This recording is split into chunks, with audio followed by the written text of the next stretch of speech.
आपको मालूम है कि जैसे ही पटना हाईकोर्ट का ये फैसला आया वैसे ही हंगामा मच गया, यानी कि अब तलवार 22,000 शिक्षकों की नौकरी पर लटक रही है। तो आज हम इसी मौजू पर सीधी बातचीत करेंगे पटना हाईकोर्ट के जाने माने एडवोकेट देव प्रकाश जी से। सबसे पहले बहुत शुक्रिया बात करने के लिए। धन्यवाद।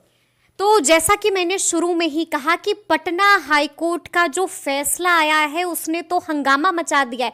वकील साहब, पूरी तफसील से जानना चाहेंगे, मामला क्या है?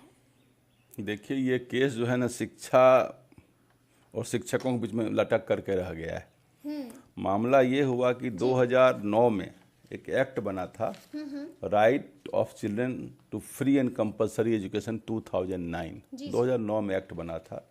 उस एक्ट में एनसीटी को यह पावर दिया गया था कि वो इसके लिए मिनिमम क्वालिफिकेशन करें कि शिक्षक जो होंगे 1 to 5 में या सेकेंडरी स्कूल में या हायर सेकेंडरी में कौन कौन उनकी योग्यता क्या होगी, इसको निर्धारित करेंगे। ये उनको पावर दिया गया था। 2010 में जो उन्होंने नोटिफिकेशन निकाला था उसमें उन्होंने लिखा था डिप्लोमा इन एजुकेशन जो लोग होंगे वो 1 to 5 वाले के एलिजिबल होंगे, और बाकी हायर वाले के उन्होंने बीएड लिखा था। इस बीच में एक दूसरी घटना घट गई।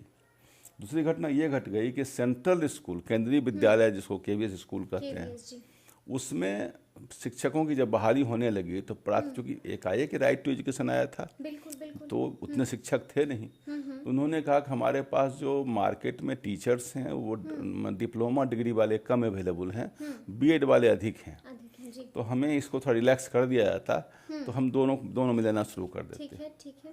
तो एनसीटी ने 28 जून 2018 को एक नोटिफिकेशन निकाल दिया without going through the procedure, ठीक है, हाँ, कि बीएड वाले भी एलिजिबल हैं उसमें। ठीक है, बिल्कुल। मामला यहाँ हो गया। ठीक है। यही 28 जून का 2018 का जो नोटिफिकेशन है, यही एप्पल ऑफ डिस्कॉर्ड है। यहीं से मामला शुरू, सारे का जो फसाद हुआ, सारे फसाद का जड़ यही नोटिफिकेशन है। उन्होंने कर दिया। उसके बाद स्टेट गवर्नमेंट सब सारे ने भी अपना अपना रूल बनाया, उस रूल में उसको नौकरी दे दी, एकोमोडेट कर दिया। ठीक है। इस बीच में 2021 में बहालियां निकली सब जगह। ठीक है। 18 में नोटिफिकेशन के बाद बिहार में निकला, उत्तर प्रदेश में निकला, राजस्थान में निकला, और राज्य में भी निकला होगा। तो वहाँ पर एक केस हुआ आपको उत्तर प्रदेश में 2021 में, और बिहार में भी 2021 में केस हुआ। ये जो भी आपका केस जिसका डिसीजन कल आया है 6 दिसंबर को, ये भी 2021 का ही केस है। और राजस्थान में भी 2021 का केस है। उसमें एक जजमेंट आ गया था, मोडिया करके हैं, राम शरण मोडिया के केस में जजमेंट आ गया versus state of UP, Uttar Pradesh. उसमें उन्होंने कहा कि भाई अथॉरिटी है एनसीटी के पास, पावर उनके पास है, एकेडमिक क्वालिफिकेशन डिसाइड कर सकते हैं, इसलिए उन्होंने with in his rights notification निकाला है, और ये उन्होंने निकाला है सही, इसमें हमको इंटरवेन करना सही नहीं नजर आता है। ये निकाल दिया। अभी एक और मोहर लग गया उसके ऊपर। इस बीच में महाराष्ट्र का आ गया, सॉरी राजस्थान का आ गया। राजस्थान में हाईकोर्ट ने इसको उलट दिया। हाईकोर्ट ने कहा कि नहीं, उनको, चूंकि राजस्थान में जो क्वेश्चन उठा था, वहाँ के लोगों ने, पिटिशनर ने क्वेश्चन उठाया कि ये क्या पावर्ड हैं अंडर द एक्ट की मिनिमम क्वालिफिकेशन को ये चेंज कर सकें। उसके लिए एकेडमिक बोर्ड होता है, प्रोसीज्योर फॉलो होगा, तब न होगा कि वो बैठेंगे और अपना बोर्ड की मीटिंग करके और नया निकाल देंगे। उन्होंने प्रोसीज्योर फॉलो नहीं किया है।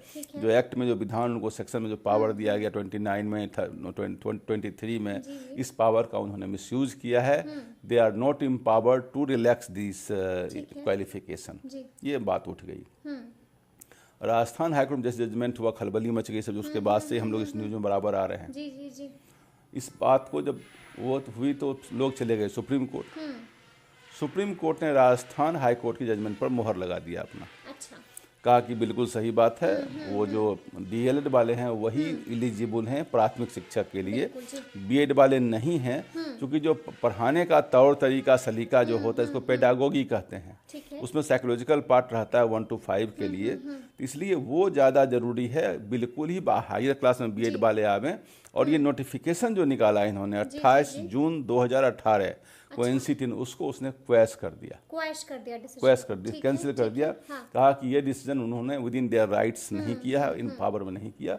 यह अलग बात है, उस केस में बिहार पार्टी नहीं था, इसलिए बिहार को डायरेक्शन नहीं दिया गया था। बिहार को डायरेक्शन इस केस में नहीं मिला था, ये सही बात है। लेकिन एक सुप्रीम कोर्ट ने उसको डिसाइड केस को लॉ को कर दिया। बिहार में उसके बाद एग्जामिनेशन भी हो गई, उसके पहले 2021 में भी हुआ। अब तो मामला 2023 वाला नहीं रहा, अब 2021 का मामला भी आ गया।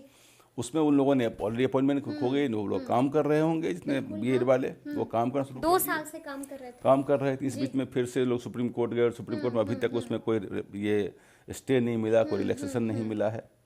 या और बल्कि जो सेम बेंच में गया तो उन्होंने उठा के फेंक भी दिया केस को, कहा कि नहीं साहब, वो हमारा जजमेंट जो है वही आपके ऊपर लागू होता है और आपने उसके बाद एग्जामिनेशन लिया बिना कोई परमिशन के, आपने गलत किया है।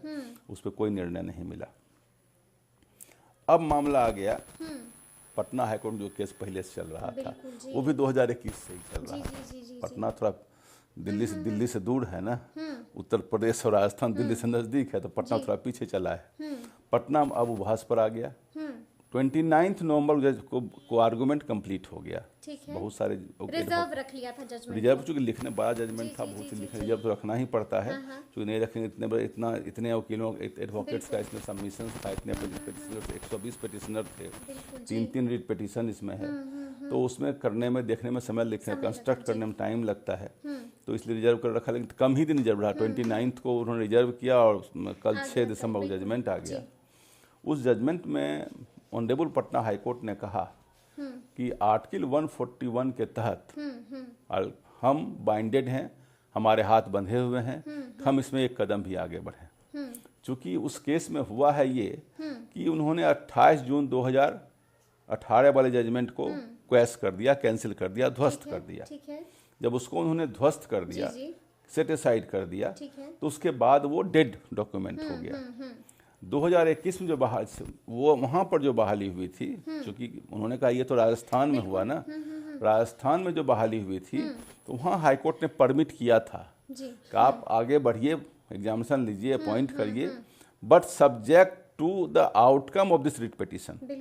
इस बात के लिए तैयार रहें और इस बात को फॉर्म में भी लिख दीजिए कि अगर रिट पिटिशन आपके अगेंस्ट में जाता है तो आपकी नौकरी खत्म मानी जाएगी। और सुप्रीम कोर्ट ने राजस्थान हाई कोर्ट के जजमेंट पर मोहर लगाया है, उसको उन्होंने ये सही ठहराया है। तो बोला कि हमारे पास वही मैटर है कि राजस्थान हाई कोर्ट ने पहले कहा था, उसी मैटर में लगा, तो ये 2021 से ही लागू होगा, क्योंकि उसी पर उस मोहर लगाया है सुप्रीम कोर्ट ने, और हम आर्टिकल 141 के तहत बंधे हुए हैं। उसमें एक इन लोगों ने जजमेंट उठाया जो कॉन्स्टिट्यूशनल बेंच जजमेंट है, वो है national insurance versus Pranay city judgement, जो 2017 का है। उसमें एक बड़ा ही remarkable matter of law decide है। उसमें यह कहा गया है कि अगर 2 कोऑर्डिनेट बेंच हो चुकी, एक तो मामला हो गया रामचंद्र मोरिया वाला और एक मामला हो गया वो राजस्थान हाईकोर्ट वाला, 2 कोऑर्डिनेट बेंच है और 2 कोऑर्डिनेट बेंच में अगर अलग अलग जजमेंट है, तो जो जजमेंट पहला है वही प्रिवेल करेगा, दूसरा जजमेंट प्रिवेल नहीं करेगा, पहला वाला जजमेंट ही माना जाएगा। तो पहला जजमेंट तो रामचंद्र मोरिया वाला है इसमें। लेकिन एक सिंपल हम समझा देते हैं आपको लेमेंस लैंग्वेज में कि दादी माँ ने कोई बात कहा और मम्मी ने कोई बात कही, तो दादी माँ ने जो बात कही वही लागू होगी, मम्मी वाली बात लागू नहीं होगी। लेकिन उसमें है कि मैटर सेम होनी चाहिए और स्ट्रेंथ ऑफ बेंच भी सेम होना चाहिए। अब यहाँ पर रामचंद्र मोरिया वाला केस है, वो जो केस है उसमें सुप्रीम कोर्ट ने डिवीजन बेंच से कहा था, तो उसमें 2 जज थे। और ये जो देवेश शर्मा वाला केस है, इसमें 3 जज का बेंच है, तो स्ट्रेंथ यहाँ चेंज कर गया। दोनों का टॉपिक सब्जेक्ट बिल्कुल अलग अलग है, तो सब्जेक्ट भी अलग है और स्ट्रेंथ भी अलग है, तो यहाँ यह बात लागू नहीं होता है कि 2 जज बेंच को 3 जज बेंच से उन्होंने कर दिया। क्योंकि रामचंद्र मोरिया वाला केस 2 जज बेंच का था, वो 3 जज बेंच का था, तो उन्होंने कहा कि ये इस केस का इससे कोई मतलब नहीं है। इसमें जो अभी जो देवेश शर्मा जजमेंट जो 11 अगस्त 2023 को आया है वही प्रिवेल करेगा। और आर्टिकल 141 संविधान का अनुच्छेद है जिसके तहत सुप्रीम कोर्ट द्वारा कोई डिसाइड किया हुआ केस लॉ बन जाता है, उसको प्रेसिडेंट माना जाता है। और जितने भी इंडिया के कोर्ट हैं सबके लिए मान्य है, अनिवार्य है, उनको मानना ही पड़ेगा, नहीं मानना वायलेशन होगा। तो ऑनरेबल चीफ जस्टिस के बेंच ने कहा पटना हाई कोर्ट में, हमारे हाथ वहाँ बंधे हुए हैं, हम इसमें कुछ नहीं कर सकते, ये 2021 से ही इनवैलिड माना जाएगा। 2021 के पहले जो लोग हैं, जैसे 2010 में जो लोग अपॉइंट हो गए होंगे, 12 में हुए होंगे, 16, उनको नहीं टच किया। 2021 से जो लोग अपॉइंट हुए हैं उस पर यह भी नहीं कहा उनको निकाल दीजिए, डिसमिस कर दिए, कहा कि उस पर गवर्नमेंट ऑफ बिहार रीवर्क कर ले। अच्छा, रीवर्क कर ले आप कह रहे हैं वकील साहब, लेकिन हम ये जानना चाहते हैं कि 22,000 शिक्षकों की नौकरी पर तलवार लटक रही है, तो क्या इन्हें नौकरी से हाथ धोना पड़ेगा? दो बातें इसमें आ रही हैं जी। पहले तो 22,000 उन लोगों को मिल जाएगा जो डीएलएड वाले उस वेटिंग लिस्ट में पहले पड़े होगा, अगर वो लिस्ट होगा इनके पास।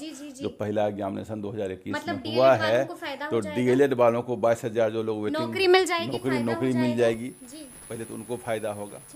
अब बच गई बात इनकी, जिनकी नौकरी चली जाएगी इस केस में, उनको रीवर्क का मतलब होता है कि अभी जो अवेलेबल जो कहीं सीट आपको है या और जो स्कूल अभी लगातार, ये तो बहुत बड़ा सेक्टर है, उनको आप कहीं एडजस्ट कर दीजिए, वहाँ ले जाकर हायर एजुकेशन में मामला खत्म हो जाएगा। इसलिए रीवर्क कहा है सर, ये नहीं कहा कि उनकी नौकरी हम समाप्त करते हैं, ऐसा नहीं कहा। रीवर्क मतलब अपना होता है कि भाई 10 तरह आपके यहाँ है, अब कोई आदमी आप चूरा दही खाते हैं, कोई रोटी सब्जी खाते हैं, तो उसको दोनों को जिसको जो खाते हैं वो बांट दीजिए, उस ढंग से कर दीजिए, फायदा हो जाएगा। डीएलएड वाले को 22 जो नौकरी है वो नया एक मिल जाएगा, और उनको कहीं न कहीं सरकार चाहेगी तो उठा के रख भी देगी। सरकार अगर नहीं चाहेगी तो कहेगी साहब हाईकोर्ट ऑनरेबल हाईकोर्ट का ऑर्डर है, हम कुछ नहीं कर सकते, आप राम राम, ये भी कर दे सकती है। अच्छा, ये भी हम आपसे जानना चाहेंगे वकील साहब कि पटना हाई कोर्ट ने जब कल फैसला सुनाया तो आर्टिकल 141 यानी कि 141 का हवाला दिया, जो कि आप भी अभी जिक्र कर रहे थे। क्या कहता है ये आर्टिकल 141? आर्टिकल 141 कहता है कि सुप्रीम कोर्ट दिया, वो सुप्रीम कोर्ट को इक्वल पावर, उसके तहत दिया गया फैसला बाकी जितने भी उसके सबऑर्डिनेट कोर्ट हैं, हाई कोर्ट्स हैं, डिस्ट्रिक्ट कोर्ट हैं, सब पर अनिवार्य रूप में मान्य होगा। उसको हाईलाइट नहीं कर सकते, उसको मानना ही मानना होगा। और सिमिलर मैटर अगर है तो, मैटर अगर अलग अलग है, केस अलग है, कॉज अलग है तो बात अलग है, लेकिन अगर सिमिलर मैटर है तो बिल्कुल मान्य होगा, अनिवार्य रूप में मान्य होगा। इसलिए ऑनरेबल चीफ जस्टिस के बेंच ने कहा कि हमारे हाथ बंधे हुए हैं बाय आर्टिकल 141, हम बाएं दाहिने नहीं जाएंगे। जो प्रणय सेठी वाला जजमेंट जो आपने कॉन्स्टिट्यूशन बेंच का दिया है वो सिमिलर स्ट्रेंथ ऑफ बेंच का है और सिमिलर मैटर का है, एनालोगस मैटर का है, जो कि यहाँ मैटर भी अलग है और बेंच की शक्ति भी अलग अलग है। एक 3 जज बेंच का, बेंच का, इसलिए उसको मानना ही मानना होगा। और इस जजमेंट में कोई एम्बिग्युइटी नहीं है, बिल्कुल क्लैरिटी है और जजमेंट ऐसा ही आना चाहिए। लेकिन वकील साहब, लगातार हम आपसे बात करते हैं और आप लगातार एक ऐसा कोट बोलते हैं जो बिल्कुल अब याद हो गया है कि you can not change the rule of the game when the play has begin. लेकिन अब हम देख रहे हैं कि फैसला कल आया है और जो फर्क है वो तब से जो 2 साल पहले भी लोग काम कर रहे थे, जो कार्यरत शिक्षक थे, उन पर पड़ गया है, उनको झटका लग गया है। लेकिन फैसला तो कल आया है वकील साहब। वो बात भी उठी थी जी, या एक बात उठी थी कि जो जजमेंट आया है उससे रेट्रोस्पेक्टिव होगा या प्रोस्पेक्टिव होगा। बिल्कुल बिल्कुल। आगे भूतलक्षी प्रभाव से लागू होगा या आगे के प्रभाव से लागू होगा। इस पर भी गोलखनाथ जजमेंट और बहुत सारे जजमेंट को दिया गया उसमें साइट किया गया कि भाई ये तो आगे से होना चाहिए, प्रोस्पेक्टिव होना चाहिए, रेट्रोस्पेक्टिव नहीं होना चाहिए। तो उस पर ऑनरेबल चीफ जस्टिस बेंच ने कहा कि देखिए हमारा वो मामला नहीं है, हमारा मामला है कि राजस्थान हाईकोर्ट की जजमेंट को सुप्रीम कोर्ट ने मोहर लगाया है और राजस्थान हाईकोर्ट जजमेंट 2021 से लागू है, इसलिए उसी से ही लागू होगा। प्रोस्पेक्टिव का मामला नहीं बनता, ये मामला उसी दिन से लागू होगा जिस दिन से राजस्थान हाईकोर्ट जजमेंट हुआ है, उसी को लागू हुआ है। अदरवाइज इस ढंग के केसेज में अगर होता तो उस डेट के बाद से लागू होता। 11 अगस्त से पहले उन्होंने सुप्रीम कोर्ट दे दिया, लेकिन सुप्रीम कोर्ट ने कौन सा दिया? जो राजस्थान हाईकोर्ट ने जिसको स्टैंपिंग किया, जिस केस को उसने कहा कि साहब नहीं, दे आर इनएलिजिबल, अयोग्य हैं वो, उस पर उन्होंने कहा तो बोला राजस्थान हाईकोर्ट का जो डेट है वही डेट लागू होगा। एक आखिरी सवाल वकील साहब, देखिए 22,000 शिक्षक जो इस वक्त ये वीडियो देख रहे होंगे, जिनके जहन में ये सवाल उठ रहा होगा कि हमारी नौकरी बच कैसे सकती है, वकील साहब कुछ बता दें। तो हम चाहेंगे कि वकील साहब कुछ बता दें, उनको उपाय बता दें कि कैसे बचाएं नौकरी। देखिए आपको बता भी एक चीज, अब भारत के संविधान में सरकार को पेरेंट्स पैट्री एक वर्ड है जिसको हुजूर माए बाप कहा गया है। अच्छा, हुजूर माए बाप। माए बाप। अच्छा। सरकार को माता, अभी आपने देखा बहुत सारे लेबर फंस गए थे वहाँ जी, जी। उत्तराखंड में, तो सरकार ने कौन सा रोल किया उसमें? माता पिता का रोल किया, जो शक्ति लगाई, जो इक्विपमेंट लगा, स्किल लगाया और सब लोगों को खाना खिलाया, दवा दिया, सुरक्षित बाहर किया, इलाज कराया और उनको घर भेजा। तो सरकार वहाँ किस रोल में थी? वहाँ माता पिता के रोल में थी। अब सरकार, बिहार सरकार भी उसी रोल में है। 22,000 बच्चों को उन्होंने बहाल किया। उस समय तो रूल था भी नहीं। अब चूंकि कानून आ गया, ऑनरेबल हाईकोर्ट के हाथ भी बंध गए। अब उन्होंने यह नहीं कहा कि आप निकाल दीजिए, उन्होंने कहा रीवर्क कर लीजिए, इसको रीवर्क कर लीजिए, फिर से व्यवस्था इस पर कर लीजिए। ये कहा सरकार। इसमें हमको नहीं लगता कि निर्मम क्रूएल्टी, सरकार का एक पक्ष वह भी होता है कि सरकार माए बाप की भूमिका में होती है। उसको लॉ में पेरेंट्स पेट्री भी कहा गया है। पेरेंट्स पेट्री। जी जी जी जी। तो आपको लगता है कि सरकार कुछ करेगी? करेगी सरकार, करना चाहिए इसमें। एडजस्ट करेगी। क्योंकि जो लोग 2021 से काम कर रहे हैं, 2 साल काम कर चुके हैं, सबका परिवार घर बस गया होगा, शादियां हो गई होंगी, तो उनको निकालना थोड़ा सा क्रूएल हो जाएगा। तो इसलिए गवर्नमेंट के पास स्कोप होगा 22,000 से, जब लाखों में बहालियां हो रही हैं तो 22,000 बहुत बड़ी संख्या है। उनको हायर मतलब आपको लगता है कि एडजस्ट किया जाएगा, कर दिया जाना चाहिए। सरकार का भी स्टेटमेंट नहीं आया। अब सरकार क्या देती है वो हम नहीं कह सकते हैं, लेकिन हमारे हिसाब से मैंने वो भी कहा, सरकार की एक भूमिका माता पिता की भी होती है। तो पेरेंट्स पेट्री की भूमिका में अगर गवर्नमेंट है तो गवर्नमेंट इसके लिए कुछ सोचे। और अगर गवर्नमेंट कुछ नहीं करते तो शिक्षक फिर क्या करें? और ऑनरेबल हाईकोर्ट ने भी कहा है कि रीवर्क करें। हाँ, यही कहा है। चलिए, तो सुना आपने क्या कुछ बता रहे थे वकील साहब। देखिए, पूरी तफसील से आपको बता दिया है कि मामला क्या है, ये भी बता दिया है कि आपको क्या कुछ करना चाहिए और सरकार क्या